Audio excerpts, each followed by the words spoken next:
अस्सलाम वालेकुम। अस्सलाम वालेकुम। दुरूद शरीफ पढ़ें।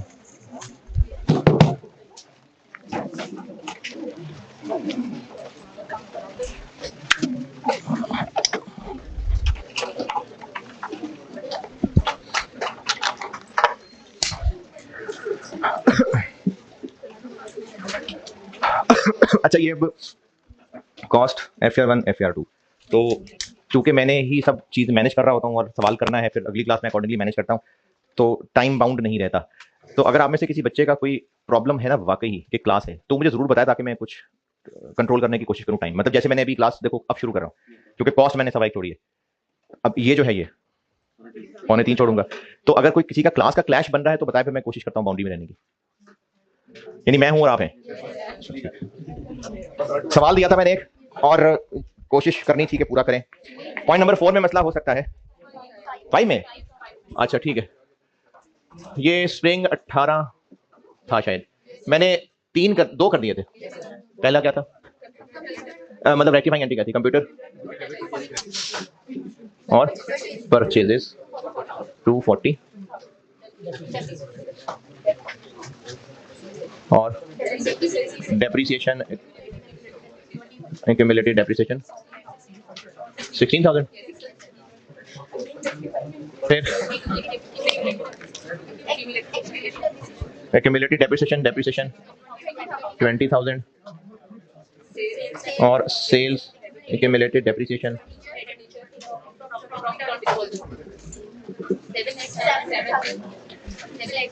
10,000। अच्छा, कल एक बच्चे ने क्लास के बाद पूछा था कि ये हमने यहाँ एक्यूमुलेटेड डेप्रिसिएशन क्यों लिखी, हम बुक वैल्यू ही लिख देते।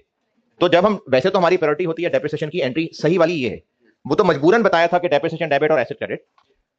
वैसे भी जब सवाल में आपको इंफॉर्मेशन अवेलेबल है कॉस्ट की अलग, तो इसका मतलब है अकाउंट अलग बन रहे हैं। तो इसलिए हमने ये वाली एंट्री एसेट और एक्यूमुलेटेड वाली एंट्री, जब डिस्पोजल पढ़ाया था तो 2 एंट्रीज थी। एसेट अकाउंट कॉस्ट पे कैरी होता है तो क्या, बुक वैल्यू पे कैरी होता है तो क्या। सवाल में कैसे पहचाने कि कॉस्ट पे कैरी है कि बुक वैल्यू पे? अगर एक्यूमुलेटेड डेप्रिसिएशन अलग से कैलकुलेट हो सकती है, उसकी इंफॉर्मेशन है, तो फिर कॉस्ट पे कैरी है। इसलिए उसी की बेस पे ये सारी एंट्रीज की है मैंने डेप्रिसिएशन डेबिट और एक्यूमुलेटेड डेप्रिसिएशन क्रेडिट किया ना। डेप्रिसिएशन डेबिट और कंप्यूटर क्रेडिट क्यों नहीं कर दिया? IS 16 आपकी जवानी और बचपन का साथी। डेप्रिसिएशन डेबिट, और अगर एसेट अकाउंट कॉस्ट पे मेंटेन हो रहा है तो एसेट क्रेडिट की, सॉरी एक्यूमुलेटेड डेप्रिसिएशन क्रेडिट, और अगर बुक वैल्यू पे कैरी हो रहा है तो एसेट क्रेडिट। हमारे लिए प्रायोरिटी कॉस्ट वाली ही होती है। कभी किसी सवाल में जैसे आगे कैश फ्लो में खास तौर पे कोई बुक वैल्यू की मजबूरी आ गई तो आ गई, वरना एक्यूमुलेटेड का अकाउंट सेपरेट बनता है। ये मैंने बोर्ड पे किए थे। और तीसरा एरर क्या है? रेंट इनकम सारी की सारी रिकॉर्ड कर ली। एक्रूअल प्री पेमेंट वाले चैप्टर में मैंने एडवांस इनकम में जो एंट्री लिखी थी, साल के दौरान जो पैसे मिलते जाते हैं, cash debit rent income credit, और साल के एंड पे अगर अगले साल से रिलेटेड है तो रेंट इनकम डेबिट और एडवांस। तो जो एरर हुआ अकाउंटेंट से वो ये हुआ कि उसने जितने पैसे मिले वो सब इनकम बनाई है, यानी ईयर एंड वाली एंट्री उसने भी नहीं की है। तो कर ले, कितने महीने की अगले साल से रिलेटेड है, तो इस 3 महीने को रेंट इनकम से निकाल के एडवांस रेंट में ले जाएंगे। रेक्टिफिकेशन ऑफ एरर्स का ना तकरीबन को 8-7 नंबर का सवाल आता ही आता है, इंपॉर्टेंट है ये। तो इसलिए जहां जहां जो मसला मुश्किल हो बेटे पूछते जरूर रहना। क्या बनी? 225 000। आज मैं इसका वो कराने लगा हूं, ट्रायल अफेक्ट होते हैं जिनसे। चौथा एरर क्या था? अब ये जो चौथा पॉइंट है ना, इसमें मैं एक एक करके सेंटेंस बोलता हूं। एक ये है कि एक हमारा कस्टमर था जो इररिकवरेबल है। इररिकवरेबल का मतलब है कि नहीं मिलने उससे पैसे, तो उसको अभी तक राइट ऑफ नहीं किया, तो कर लें। बैड डेट डेबिट और डेटर्स या ट्रेड रिसीवेबल क्रेडिट 180। फिर सेकंड सेंटेंस एक अलग एरर है, पुराना डूबा हुआ राइट ऑफ हुआ पैसा मिल गया। तो पहले चूंकि राइट ऑफ हो गया था तो डेटर तो वो था ही नहीं, पैसे मिले तो एंट्री होनी चाहिए कैश डेबिट और बैड डेट क्रेडिट। डेटर क्यों नहीं क्रेडिट? क्योंकि डेटर अब वो है ही नहीं, हम बुक्स में से खत्म कर चुके थे, लेकिन अकाउंटेंट भूल गया था तो उसने डेटर ही क्रेडिट कर दिया। तो डेटर वापस डेबिट और बैड डेट्स क्रेडिट 96,000। जिनको ये नहीं समझ आता ना बेटे पूछ लिया करें, तो मैं रॉन्ग और करेक्ट लिख के बता दूंगा। 96,000 रेंट करेक्ट और रॉन्ग करके नहीं, इसकी तो करेक्ट और रॉन्ग है ही नहीं, ईयर एंड पे एंट्री नहीं की थी तो अब कर ली है। रेंट इनकम जितने पैसे साल के दौरान मिलते हैं, एक्रूअल प्रीपेमेंट वाले क्लास में थे ना, उसमें मैंने एडवांस इनकम वाली जो लाइनें बनाई थी, दूसरे नंबर पे लिखा था कि साल में जितने पैसे मिलेंगे कैश डेबिट इनकम क्रेडिट, साल के एंड पे हिसाब देखेंगे कि अगले साल से रिलेटेड कितना है, तो उसको इनकम से डेबिट करके एडवांस इनकम बना देते हैं। इस साल क्या हुआ कि हमने एक बिल्डिंग किराए पे दी इस दिन 1 अप्रैल और साल के लिए दी, तो वो अगले 31 मार्च तक हुई, टोटल 9 लाख। तो अकाउंटेंट ने क्या किया, cash debit rent income credit, लेकिन साल के एंड पे उसको एक एंट्री करनी चाहिए थी ये वाली, वो नहीं की। कैसे पता नहीं की? लिखा हुआ है वॉज क्रेडिटेड इनकम, बस फुल स्टॉप। तो फिर ये एंट्री नहीं हुई, ये अब कर लेते हैं। तो 9 लाख में से 3/12 ये वाली एंट्री। पांचवा पॉइंट क्या है? नहीं बाद में आता हूं। पांचवा, बैंक और सेल्स या डिस्काउंट दोनों कहा था, दोनों ठीक है, लेकिन आपने प्रेफर करना है इसको। 192,000 जितने पैसे मिलने थे वो अमाउंट है, या नेट ऑफ डिस्काउंट जितने मिले हैं वो अमाउंट? कैसे पता? नहीं, इससे नहीं। चेक की अमाउंट 192 है, चेक की अमाउंट 192 है। आफ्टर का मसला नहीं है, क्योंकि हो सकता है सवाल में लिखा होता कि 2 लाख रुपए was due from customer which was received after 4% discount, ये ऐसे भी लिखा हो सकता था। लेकिन ये 192,000 क्या है? चेक की अमाउंट है ना, तो ये नेट पैसे हैं या ग्रॉस जितने पैसे लेने थे? तो ये 192 ये है, ये नहीं है, और ये 4% डिस्काउंट के बाद है। तो टोटल अमाउंट कितनी थी? 2 लाख। डिस्काउंट कितना दिया? 8,000। अकाउंटेंट ने जो 8,000 की फिगर थी वो इसकी जगह लिख दी, और ये फिगर डिस्काउंट की जगह लिख दी। ये अंग्रेजी में जो लिखा हुआ है ये मतलब है उसका। बाकी रही ये कॉलम वाली बात, तो cash book intro to accounting में पढ़ी थी।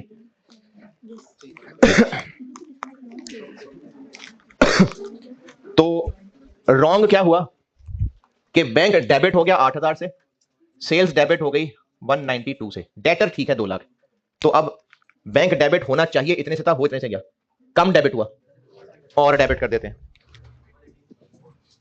180।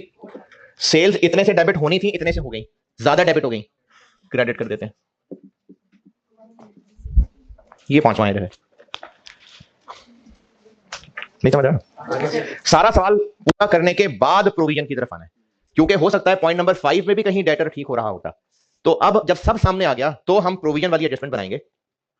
डेटर्स बस सिर्फ ये 2 हैं, तो एक 180 से डेटर क्रेडिट हो रहा है यानी माइनस, और एक 96 से डेबिट हो रहा है यानी प्लस।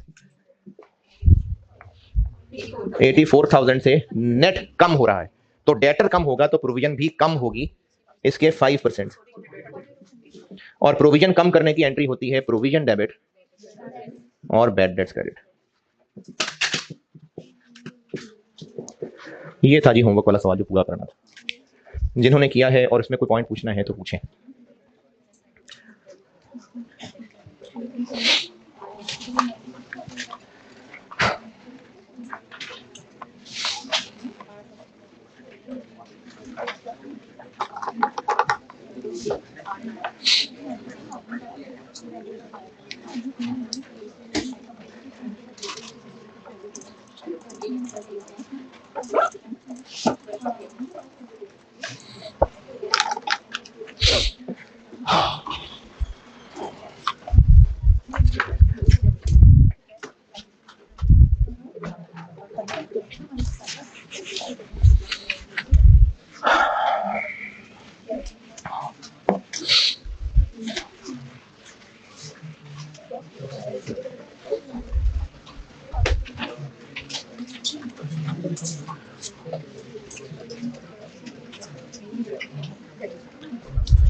अब वो एरर्स ठीक करते हैं जो ट्रायल को अफेक्ट कर रहे हैं। वो एरर जो ट्रायल को अफेक्ट करते हैं, ट्रायल को अफेक्ट करते हैं यानी ट्रायल में कीड़ा लग जाता। बैलेंस क्या? डेबिट क्रेडिट का टोटल वो दोनों बराबर नहीं आ रहे होते। तो इसमें क्या करते हैं, ये सारी कहानी ना मैं आपको एक एग्जांपल से बताता हूं। एक एग्जांपल से सारी कहानी बताता हूं इसकी। ट्रायल बैलेंस बनाया और उसमें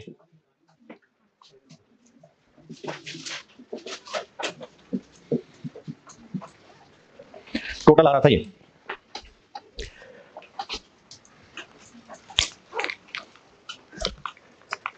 ट्रायल बैलेंस आउट हो गया तो यकीनन एरर हुए होंगे। मर्डर किसने किया ये पता नहीं चल रहा अभी, तो क्या है? सस्पेंस। तो अकाउंटेंट को पता नहीं चल रहा कि हुआ क्या है, तो वो कहेगा कि सस्पेंस है। सस्पेंस का वर्ड लिख के दोनों साइड्स में फर्क कितना है? हल्की साइड कौन सी है? यहां वो 40,000 लिखेगा और उससे टोटल हो जाएगा 1640। अब यहां से स्टोरी शुरू होगी कि स्टार्ट हुई है सस्पेंस के डेबिट साइड पे 40,000 रुपए कम आ रहे थे, तो उसने सस्पेंस नामी एक अकाउंट रख दिया जिसके सामने 40,000 लिख दिया। इन्वेस्टिगेशन के बाद ये एरर्स पता चले।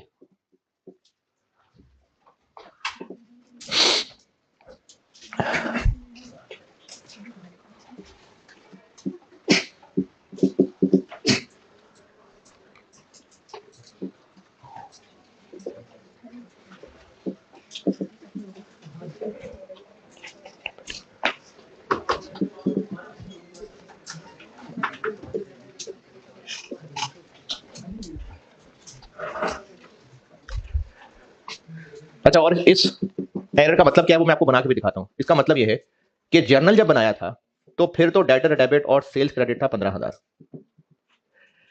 लेकिन जब पोस्टिंग करने लगे, नहीं ट्रायल से पहले लेजर भी आते, तो फिर डेटर के अकाउंट में और सेल्स के अकाउंट में, डेटर में इधर डेबिट आना था तो वो सेल रिटर्न समझ गया और यहां ले आया।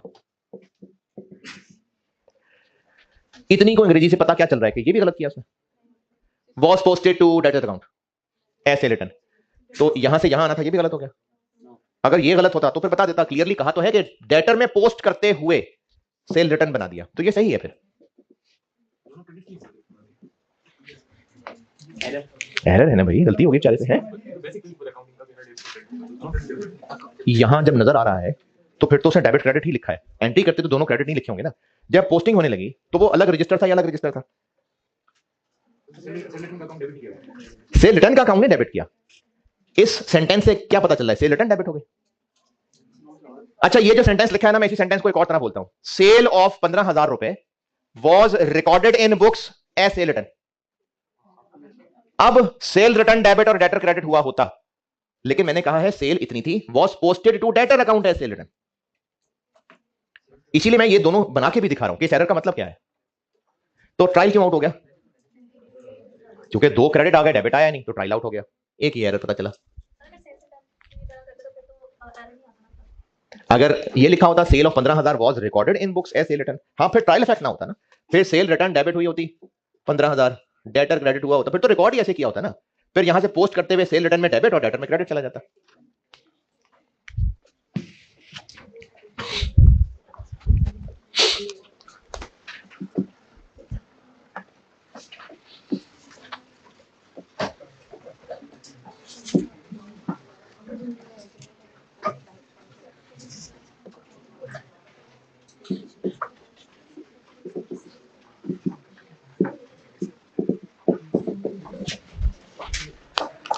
एरर्स के सवाल सॉल्व करने के लिए ना बहुत जरूरी है कि आप अंग्रेजी को ध्यान से पढ़ें। और आज तो मैं आपको खैर ये सस्पेंस इंट्रोड्यूस करा के इसकी थोड़ी सी प्रैक्टिस करा रहा हूं। कल मैं बुक्स की गहराई में उतरूंगा और फिर सवाल की वर्डिंग से पहचानना पड़ता है कि एरर सिस्टम में कहां पर हुआ। ये बहुत इंपॉर्टेंट होता है जानना। अभी मैं कोशिश यही कर रहा हूं कि आज की प्रैक्टिस में आपको स्ट्रेट फॉरवर्ड ही बता सकूं।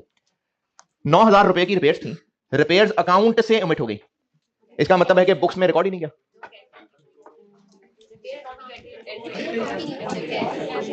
इस बात का मतलब यह है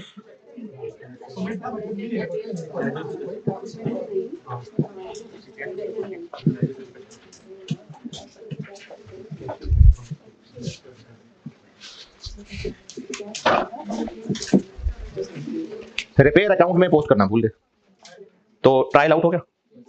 क्यों? क्रेडिट आ गया। अच्छा, लेकिन यहां तो आ गया था। ट्रायल तक पहुंचने में रास्ते में लेजर आने, यहां पर डेबिट क्रेडिट होना है, फिर इनको क्लोज करके सीडी निकलना है, फिर वो ट्रायल में जाना है। यहां से सीधा तो नहीं छलांग लगा के ट्रायल में जाना। तो ये ठीक था, लेकिन जहां मिस कर गए।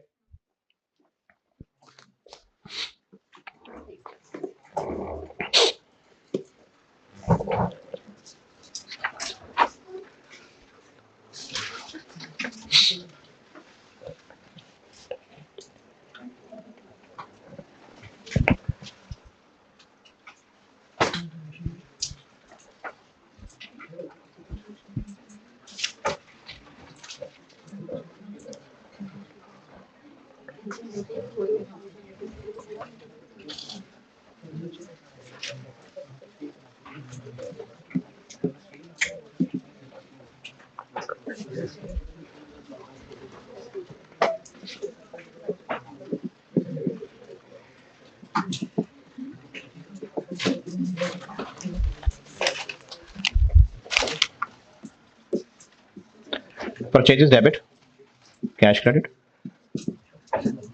लेकिन एरर क्या हुआ कि जब लेजर में पोस्ट करने लगे तो परचेजेस अकाउंट में 1000 डाल दिया और कैश में 8 ही होगा, तो ट्रायल क्यों आउट हो गया?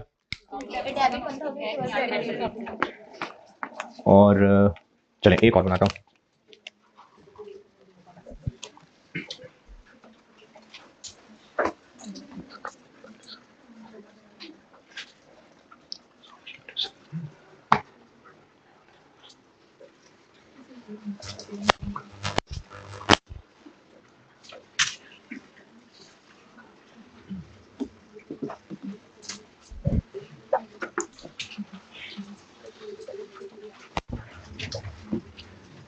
अच्छा, ये थोड़ी सी ऐसे मुश्किल वर्डिंग लिखने लगा मैं, जो मैं भी नहीं लिखना चाह रहा था, लेकिन मैं इसलिए आपको खुद समझा दूंगा कि एरर कहां क्या हुआ।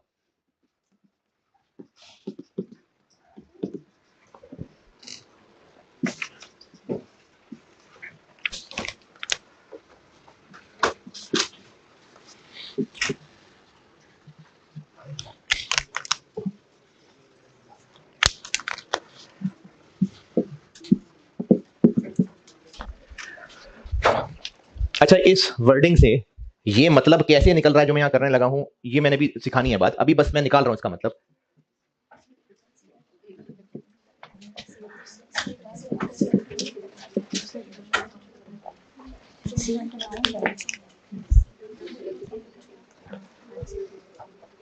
वो हरी अंग्रेजी पढ़ के देखें, नीला नीला काम समझ आ रहा है? मैंने तो बीच में कैश का जिक्र ही नहीं किया, तो सही होगा। जो मसला होता है उस मसले को भी बताते हैं ना। सेल थी असल में 3000 की, लेकिन वो सेल रिटर्न अकाउंट में पोस्ट हो गई, तो अकाउंटेंट बन के सोचें कि क्या उसने कैश में पोस्ट किया होगा, सेल्स में भी पोस्ट किया होगा, फिर चलो पंगे लेते हैं, जाके सेल रिटर्न में भी पोस्ट कराया। सेल और सेल रिटर्न एक दूसरे की जगह हो गए होंगे, और जब उसने ये वाला रजिस्टर खोला होगा तो वहां सारे किधर नजर आ रहे होंगे? डेबिट डेबिट डेबिट, तो वो भी उसने जज्बात में आके डेबिट पे लिख दिया होगा। नहीं, बाकी भी कुछ नहीं, बाकी भी कुछ समझ नहीं आया। डेबिट पे एतराज है आप सब? सेल रिटर्न अकाउंट, जब सेल रिटर्न होती है तो क्या एंट्री होती है? सेल रिटर्न डेबिट होती है ना, क्रेडिट भी होती है कभी सेल रिटर्न। क्रेडिट में उधार वाला नहीं कह रहा, डेबिट क्रेडिट वाला कह रहा हूं। सेल रिटर्न की एंट्री होती है सेल रिटर्न डेबिट, कैश या debtor credit. Cell return credit भी होती है कभी नहीं। तो जब इसने ये लेजर एक रजिस्टर होता है ना, तो वो रजिस्टर खोला होगा तो वहां पहले ही सारे डेबिट्स लिखे होंगे, तो ये वाली लिखते हुए भी उसने डेबिट पे ही लिख दिया होगा। ये 3000 यहां नहीं लिखा, यहां लिखा, इतनी समझ आ रही बात जो लोग जाग रहे हैं? बस सिर्फ परेशानी इस बात की है कि ये कैसे पता चला कि डेबिट पे लिखा, क्या पता क्रेडिट पे लिखा होता। जिसको भी कंफ्यूजन है यही है, या और भी कोई कंफ्यूजन? अरे जिसको नहीं है तो चलो नहीं कंफ्यूजन, लेकिन जिनको है उनको ये कंफ्यूजन है कि सेल रिटर्न में डेबिट साइड पे लिखा है, ये कैसे पता चल रहा है, क्या पता क्रेडिट पे लिख दिया होता। ये एतराज है? ये भी नहीं एतराज? कोई तो एतराज होगा जी। बेटे बताओ ना जो एतराज है। नहीं आई समझ? सही है। क्यों लिखा था डेबिट साइड पे?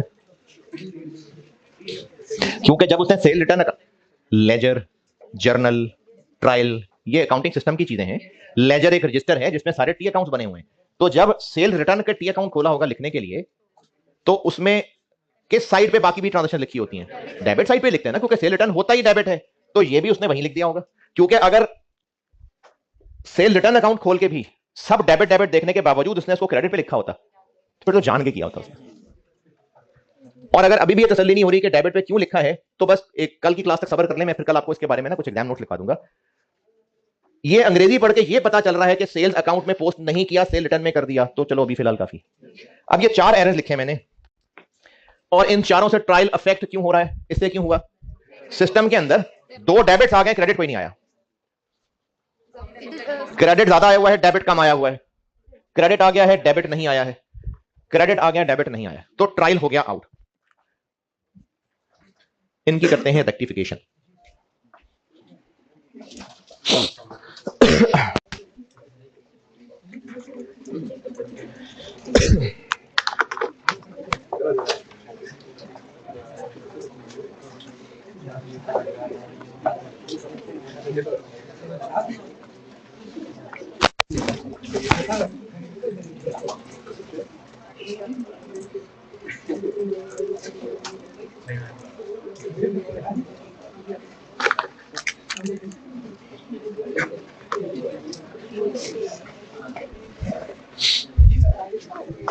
ये मिटाना है मैंने, चलिए मिटाना। पहले एरर में, अच्छा अब ना ये जो अब ट्रायल अफेक्ट होने वाले आ गए, इनमें आप प्रैक्टिस से ही रियलाइज करेंगे कि इसमें करेक्ट और रॉन्ग बनाए बगैर भी पता चल जाया करेगा। जैसे इस एरर में क्या हुआ, डेटर में क्रेडिट पोस्ट हो गया, डेटर डेबिट होना चाहिए था, उसकी बजाय क्रेडिट हो गया, तो क्या करें फिर, डबल अमाउंट से डेबिट कर दें 30,000। और ये डबल अमाउंट याद रखने की बजाय इसको मैं ना ऐसे कहता हूं कि 15,000 से डेबिट होना चाहिए था, नहीं हुआ, डेबिट कर दें। और वो जो 15 फालतू में क्रेडिट हो गया है उसको भी डेबिट करें कैंसिल करने के लिए, तो ये 30 बन रहा है। और एरर जब हुआ था तो डेबिट क्रेडिट डिस्टर्ब हो गया था ना, अधूरा रह गया था ना कुछ, तो उसकी करेक्शन में भी अधूरा ही रहेगा। यानी रेक्टिफाइंग एंट्री बस यही है, डेटर डेबिट, दैट्स इट। क्योंकि गलती थी ही डेटर में तो डेटर डेबिट, लेकिन बुरी लग रही है ना, तो देखने में नहीं अच्छा लग रहा, तो इस खाली जगह को पूरा कर देंगे हम सस्पेंस लिखकर। डेटर 2 दफा 15 तो वो 1000 करके 15 दफा लिख दें इसमें।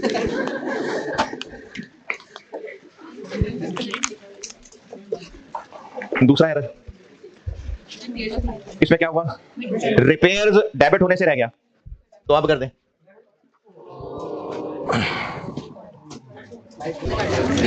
दूसरा एरर था कि रिपेयर्स में पोस्ट नहीं किया, यानी रिपेयर में डेबिट जाना था, नहीं गया, तो अब ले जाते हैं 9,000। और सिर्फ रिपेयर्स में डेबिट मिसिंग था, कर दिया तो ठीक हो गया। लेकिन ये एंट्री कहते हैं इसको शर्म महसूस हो रही है, तो इसलिए सस्पेंस। हाँ कटेंगे, बिल्कुल कटेंगे। अच्छा ये जो सस्पेंस है ना, ये स्टूडेंट का सस्पेंस नहीं है, यानी ऐसा नहीं है कि आप एंट्री कर रहे हैं सर आपको समझ नहीं आ रहा था क्या करें सस्पेंस लिख दिया, सब नहीं है सस्पेंस लिखना। तीसरा एरर ये हुआ कि डेबिट 7,000 कम हो गया है, तो परचेजेस को 7,000 और डेबिट कर दें। और 7,000। और अगर किसी को यह लग रहा है कि सस्पेंस हमेशा क्रेडिट ही होता है तो नहीं, चौथे में बदल देते हैं इसको। चौथा एरर यह है कि सेल रिटर्न डेबिट हो गई है, नहीं होनी चाहिए थी, sale return credit, sales credit होनी चाहिए थी, नहीं की, आप कर दें। और अभी डेबिट की जगह खाली है तो सस्पेंस 6,000। क्या बात, ऊपर क्यों आया, जगह पूरी करने के लिए। देखें जब एरर हुआ था ना तो सिर्फ डेबिट क्रेडिट में से कहीं एक मसला रह गया था, तो वो मसला पूरा कर गया, तो अब एंट्री तो खाली रह गई, तो उस एंट्री को पूरा करने के लिए वो हम सस्पेंस यूज कर रहे हैं। और ये सस्पेंस क्रेडिट क्यों हो रहा है, एक्सपेंस कम हो रहा है, एसेट कम हो रहा है, लायबिलिटी। सस्पेंस का किसी ग्रुप से ताल्लुक नहीं है, ये तो सिर्फ जो एरर थे, पता नहीं क्या एरर थे, तो अभी सस्पेंस डाला था और अब ये सस्पेंस खत्म होता जा रहा है।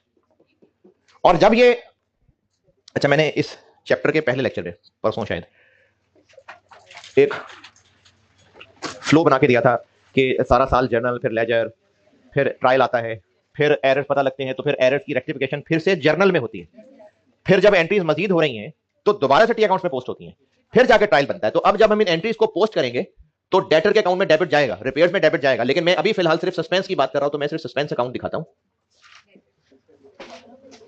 ये एंट्री में आ रहा है तो कोई टी अकाउंट है तो आ रहा है ना। सस्पेंस अकाउंट में इन एंट्रीज को पोस्ट करते हैं, लेकिन इनसे पहले सस्पेंस इनिशियली क्रिएट हुआ था, कितने से, 40,000। तो इसका जो स्टार्टिंग पॉइंट था बीडी बैलेंस, बीडी नहीं भी लिखना तो एज पर ट्रायल लिख लें, 40,000 था, यहां या यहां,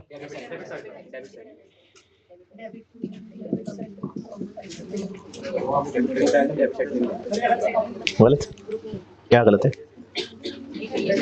हाँ राइट साइड पे होना चाहिए, क्यों नहीं, मैं असल में यही उम्मीद कर रहा हूं कि बच्चों को ना जो कंफ्यूजन होती है मैं वही सुनना चाह रहा हूं, अगर वही कंफ्यूजन है तो हाँ सही है, होती है कंफ्यूजन, क्यों क्रेडिट क्यों, अरे वो तो बाद में हुआ है ना, ये तो पहले था, ट्रायल में जब सस्पेंस क्रिएट हुआ था तो उस वक्त वो 40,000 था।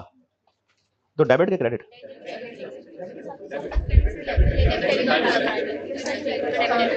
ये डेबिट बैलेंस है कि क्रेडिट बैलेंस?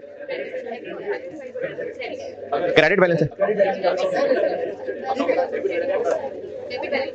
किसी को लग नहीं रहा कि क्रेडिट बैलेंस? सच्ची सच्ची भाई, हमने क्रेडिट साइड का टोटल में से ये माइनस किया है, क्रेडिट साइड बड़ी है, तो ये क्रेडिट बैलेंस ना हुआ? अच्छा, किसी को तो लग ही रहा होगा, इतने भी नहीं लग रहा होगा किसी को कि चूंकि ये साइड ज्यादा है और बैलेंसिंग फिगर यहां लिखी है तो शायद ये क्रेडिट बैलेंस है। तो ये बात होती है टी अकाउंट के हिसाब से। ये कोई टी अकाउंट तो नहीं है, ये लिस्ट ऑफ बैलेंसेस है जहां डेबिट बैलेंसेस यहां लिखे हुए, क्रेडिट बैलेंसेस यहां लिखे हुए। तो ये किस लिस्ट में आ रहा है? तो इसका मतलब डेबिट बैलेंस है। तो ये डेबिट बैलेंस है, ये है सस्पेंस का स्टार्टिंग पॉइंट। उसके बाद ये करेक्शन एंट्रीज जब यहां पोस्ट करेंगे तो पहले में सस्पेंस हो रहा है क्रेडिट, फिर क्रेडिट हो रहा है 9 से, फिर क्रेडिट हो रहा है 7 से, और फिर डेबिट हो रहा है 6,000 से। अगर सारे एरर्स पता चल गए, सब ठीक कर लिए, तो सस्पेंस खत्म हो जाना चाहिए। तो इसको बैलेंस करके देखें, खत्म हो गया। तो ये सस्पेंस खत्म हो गया क्योंकि सारे एरर्स ठीक हो गए।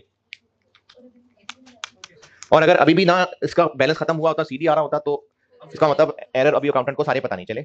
और अगर स्टूडेंट से ये टैली नहीं हो रहा तो या तो स्टूडेंट ने गलत किया है या सवाल में वैसे ही एरर सारे नहीं दिए हुए थे। हो सकता है कंप्लीट एरर ना दिए होते, बस जितने दिए उतने टेस्ट कर रहा होता। हो सकता है, होता नहीं है वैसे, क्योंकि जब सस्पेंस अकाउंट बनाए और नील हो जाए तो खुशी का एहसास होता है कि सब सही है। ये है जी सस्पेंस की कहानी। अब करते हैं इसकी प्रैक्टिस। इस कहानी में किसी ने कुछ पूछना है तो पूछें, फिर इसकी प्रैक्टिस कराता हूं। जी बिल्कुल, क्योंकि हम उन एरर्स की बात कर रहे हैं जिससे ट्रायल इफेक्ट हो रहा है। तो जब भी ट्रायल इफेक्ट होगा उसको ठीक करने में सस्पेंस आएगा। सर, जब हमें सस्पेंस की एंट्री करके ट्रायल बैलेंस भी नहीं आएगा तो हम फाइनेंशियल स्टेटमेंट बना देंगे पहले एरर्स। हम कौन है, स्टूडेंट या अकाउंटेंट? नहीं ना, जब एरर पता चल गए तो फिर पहले एरर ठीक करेगा, सारी फाइनेंशियल ट्रायल बनेगा, फिर फाइनेंशियल स्टेटमेंट बनाएगा। हो सकता है कि पहले उसने ट्रायल बनाया और चूंकि बॉस ने कहा था बस जैसी भी है मुझे दिखाओ फाइनेंशियल स्टेटमेंट, तो हो सकता है उसने ड्राफ्ट बना के दिखा दी हो, फिर बाद में जब एरर ठीक हो जाएंगे तो फिर सही बन जाएंगे। इनमें बताइए कुछ पूछना है तो इंशाल्लाह मैच करेगा। चलें सवाल लिखें। अच्छा, अभी ना इस सवाल में मैं हर पॉइंट में सस्पेंस डालूंगा, लेकिन उसके बाद जो सवाल होमवर्क दूंगा उसमें किसी में होगा किसी में नहीं होगा, और ये आपके सस्पेंस है कि किसमें होगा किसमें नहीं होगा। लिखें सवाल, following errors have been discovered. Following errors have been discovered. Number 1,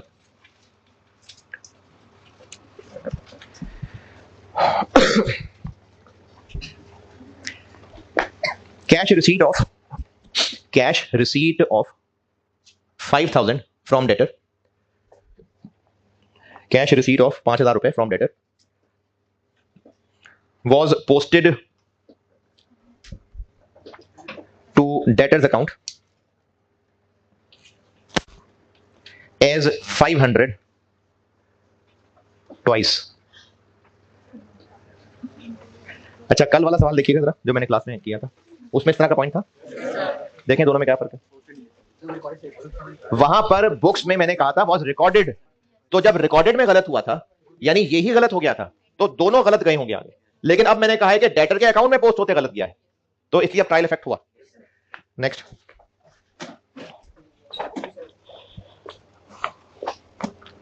purchases of 15,000 rupees, 15,000 रुपए was posted to purchases account as 1,500, 1,500 रुपए। 15,000 था तो 1,500 लिख दिया। नेक्स्ट, ट्रायल में जाते हैं टी अकाउंट्स के सीडी बैलेंसेस, और सीडी बैलेंस कैसे निकलता है? डेबिट क्रेडिट साइड का टोटल करके, और अगर कोई अकाउंट में होता ही सिर्फ एक साइड पे लिखा है तो वही टोटल सीडी बन जाता है। तो नेक्स्ट एरर लिखिए, cell return account was over टोटल्ड यानी इसका टोटल ज्यादा कर दिया बाय 1,600, 1,600 रुपए। Next,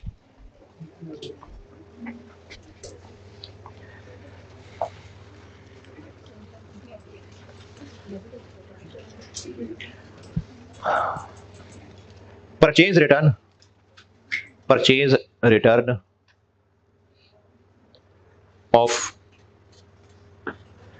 23,000, purchase return of 23,000 was posted to creditors account, was posted to creditors account as purchases of 32,000.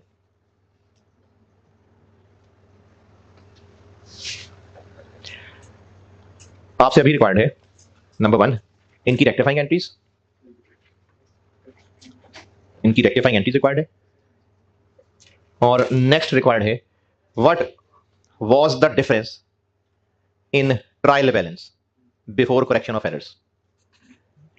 यानी ये पूछा है what was the difference in trial balance before correction of errors, यानी सस्पेंस अकाउंट का BD balance पूछा। चलें करें।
Credit ही थी तभी तो क्रेडिटर अकाउंट में गया वो।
हाँ जी, पहला एरर क्या हुआ?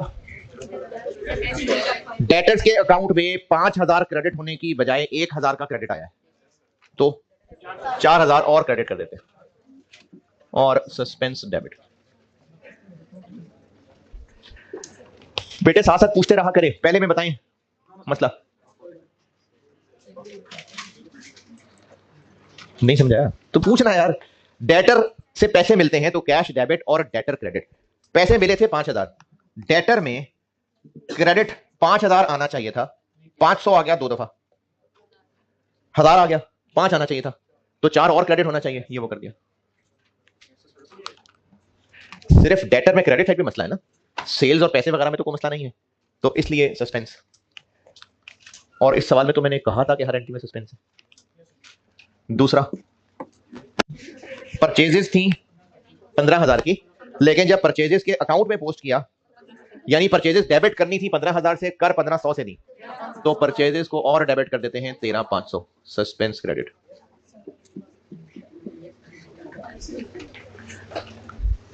तीसरा एरर, सेल रिटर्न में आता ही डेबिट है, और जब इसका टोटल करेंगे तो सीधी बैलेंस भी यही आना है, ज्यादा टोटल हो गया, यानी डेबिट ज्यादा गिना गया, तो क्रेडिट कर देते हैं। और मसला सिर्फ एक अकाउंट में है।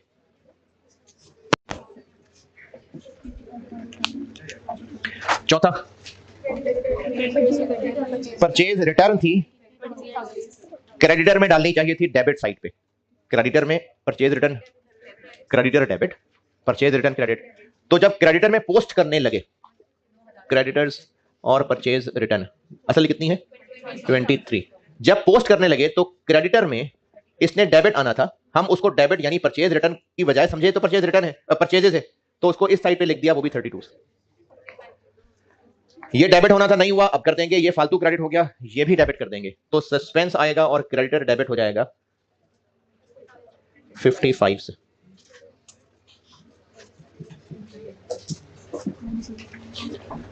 ये सही है किसी? नहीं समझ आई, नहीं समझ आई। परचेज रिटर्न की एंट्री होती है ये, और जब इसको पोस्ट करें तो क्रेडिटर में आना चाहिए डेबिट साइड पे 23 और परचेज रिटर्न में क्रेडिट साइड पे 23, लेकिन इसको क्रेडिटर में पोस्ट करते हुए, यार यहां का मसला नहीं है, क्रेडिटर में जब पोस्ट करने लगे तो समझे कि ये परचेजेस हैं, तो क्रेडिटर में परचेजेस किस साइड पे आएंगे, परचेजेस डेबिट, क्रेडिटर्स क्रेडिट, और वो भी 32 लिख लिया, तो क्रेडिटर में 23 डेबिट साइड पे लाने की बजाय 32 क्रेडिट साइड पे ले आए। परचेजेस की एंट्री क्या होती है, परचेजेस की, परचेजेस डेबिट, क्रेडिटर्स क्रेडिट, तो परचेज रिटर्न थी, क्रेडिटर में डेबिट करना था, जितनी देर में रजिस्टर खोला तब तक वो भूल गया मैं करने क्या लगा था, परचेजेस रिकॉर्ड कर दी, तो उसको फिर इस साइड पे लिख दिया, यहां डेबिट 23 की बजाय क्रेडिट 32 कर दिया, ये भी डेबिट, और जो नहीं किया था वो भी डेबिट 55,000, और ट्रायल में कितना फर्क था, तो उसके लिए सस्पेंस अकाउंट बनाना पड़ेगा। 4,000 डेबिट है, 13,500 क्रेडिट है, 1,600 डेबिट है, 55,000 क्रेडिट है, 6-8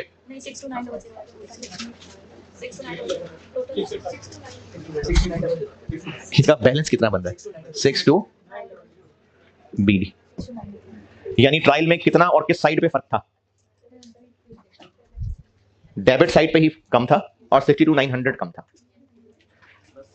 बस एक सवाल होमवर्क लिखना है, नहीं खुद बताता हूं, नहीं मैं जब आपको कल वो बुक्स वाला सिस्टम बता दूं ना, फिर पास पेपर पे हाथ डालूं। अभी मैं ना मोहतात वर्डिंग बनाता हूं कि जिसमें उसकी जरूरत ना पड़े जो कल बताना। होमवर्क लिख लें सवाल। Following errors have been discovered. Following errors have been discovered. Number 1, अच्छा अब ये मिक्स हैं, जरूरी नहीं हर एक में सस्पेंस हो।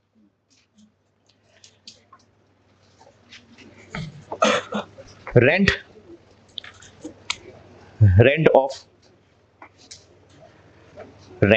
of 21,000 paid in cash, rent of 21,000 paid in cash was posted to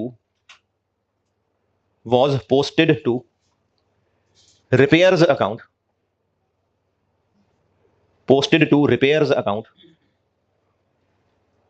rent भी आर ई, तो उसने जब रजिस्टर पलट रहा था तो आर रिपेयर्स का पेज खोल लिया, was posted to repairs account as 12,000, as 12,000।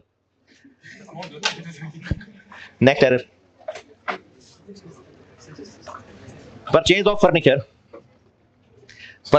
Furniture for 25,000, purchase of furniture for 25,000 was posted to furniture account as 2,500 और इसी पॉइंट में चल रहा है। Depreciation is charged at 10%. Depreciation is charged at 10%. Next error.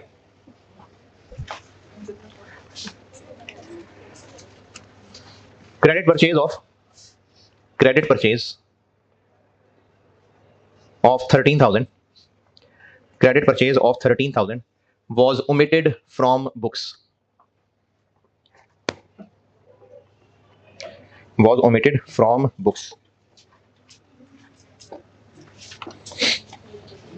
Next.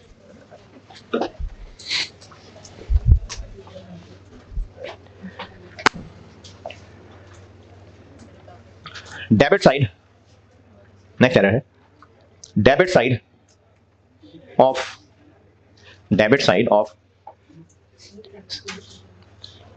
debtors account. Debit side of debtors account was under totaled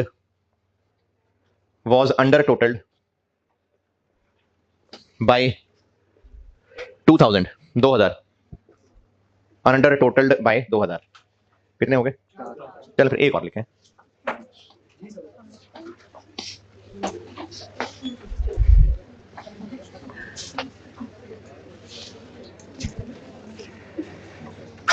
Payment